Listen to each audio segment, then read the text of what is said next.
खुलुमबाय गिबियावनो नोंथांमोनखौ बयखौबो सोरजि द क्रिएटिविटी चेनेलाव बरायनायजों लोगोसे फुंबिलिनि गाहाम हामलायनायखौ बावहरग्रोनाय जाबाय। दिनैनि माखासे निउस आपडेटफोरखौ नोंथांमोननि सिगाङाव फोरमायथिना होनो आवगायनाय जालायबाय। नोंथांमोनहा भिडिअखौ नायनानै मोजां मोनोब्ला लाइक खालामगोन होनना आसा खालामबाय। लोगोसे इउटिउब चेनेलखौ दाबो साबस्क्राइब खालामाखैबा साबस्क्राइब खालामनानै लानो थाखाय गुरै खावलायनाय जाबाय। थ' बिदिब्ला जोङो भिडिअखौ जागायनोसै।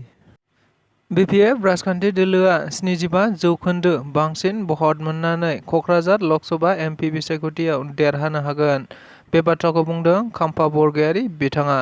मिथिनो मोननाय बायदिब्ला फैबाय थानाय 2024 मायथाइयाव जानो गोनां MP बिसायख'थिखौ नोजोर बोनानैनो BPF राजखान्थि दोलोजों फोसावजानाय क'क्राझार लकसभा बियाबनि बिजाथि खाम्फा बरगयारी बिथांखौ दायो गुबुन गुबुन ब्लक कमिटिफोरा बिथांखौ बरायबाय थानायखौ नुनो मोनबाय थानाय जादों। मैयाबो बेबायदिनो गुबुन गुबुन ब्लक कमिटिफोरा खौसेयै गसाइगावआव खाम्फा बरगयारी बिथांखौ बेखेवनाय बरायनायखौ नुनो मोननाय जादोंमोन, जेराव बिथाङा बाहागो लानानै खौरांगिरिफोरनि सिगाङाव बुंथिनानै होनाय बायदिब्ला BPF राजखान्थि दोलोआ थारैनो क'क्राझार लकसभा MP बिसायख'थियाव 75 जौखोन्दो भट लानानै देरहागोन होननानै बुंथिनानै होनायजों लोगोसे बिथाङा थारैनो UPPL राजखान्थि दोलोखौ थांखिनानै माखासे बाथ्राफोर बुंनायखौबो नुनो मोननाय जादों, जेराव बिथाङा बुंथिनानै होनाय बायदिब्ला थारैनो UPPL राजखान्थि दोलोआ उल्था बाथ्रा बुंबाय थायो, मानोना UPPL राजखान्थि दोलोआ गावनि सायाव नङा गुबुननि सायाव सोनारनानैसो राजखान्थि गेलेगासिनो दङ।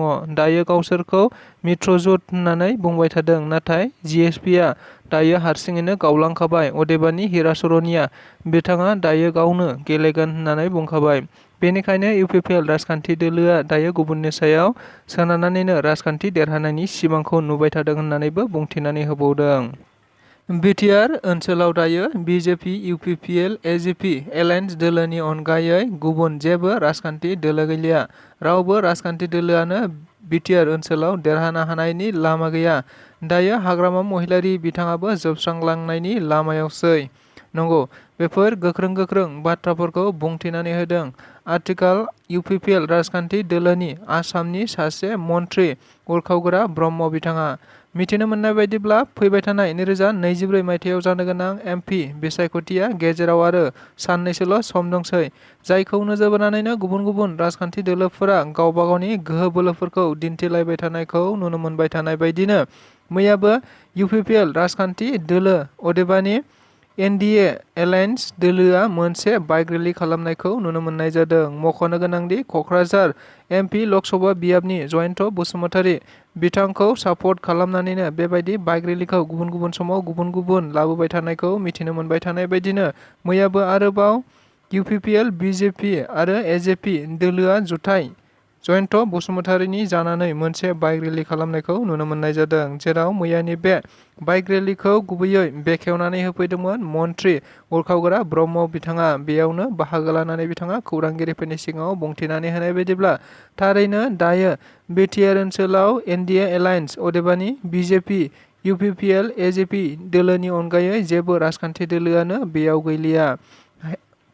नबकुमार सरनिया बिथाङा थांनाय 10 बोसोराव MP जादोंमोनब्लाबो नाथाय बेबायदि बर' आरो गुबुन गुबुन राजखान्थि दोलोनि बेबायदि जेबो थासारि गैला, जायनि थाखाय नबकुमार सरनियाबो बेयाव जेबो फेक्टर नंला।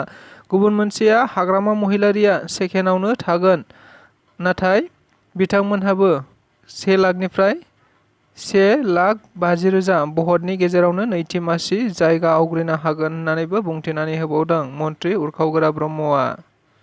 सोनाब क'क्राझार MLA बियाबनि रबिराम नार्जारी बिथांनि बानजायनायाव एबा बिथांनि नुजाथिनायाव BPF राजखान्थि दोलोआव गुबुन गुबुन रायजो राजाफोरा जयनिं जाफैदों होनना मिथिनो मोननाय जादों।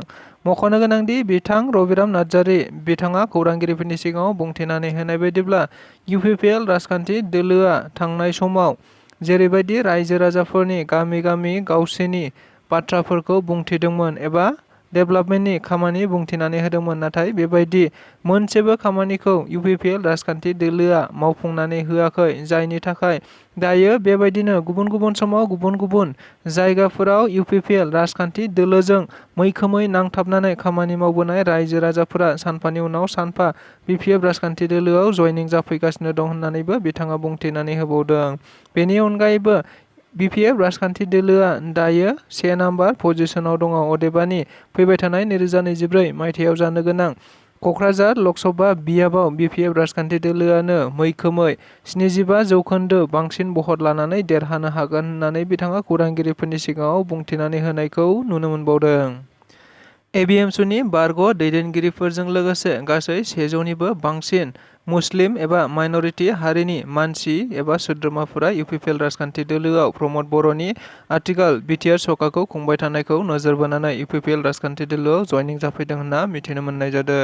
मख'नो गोनांदि दायो 2024 मायथाइयाव जानो गोनां MP बिसायख'थिखौ नोजोर बोनानैनो बेबायदि हाबाफारिफोरखौ गुबुन गुबुन राजखान्थि दोलोफोरा लाबाय थानायखौ नुनो मोनबाय थानाय जादों।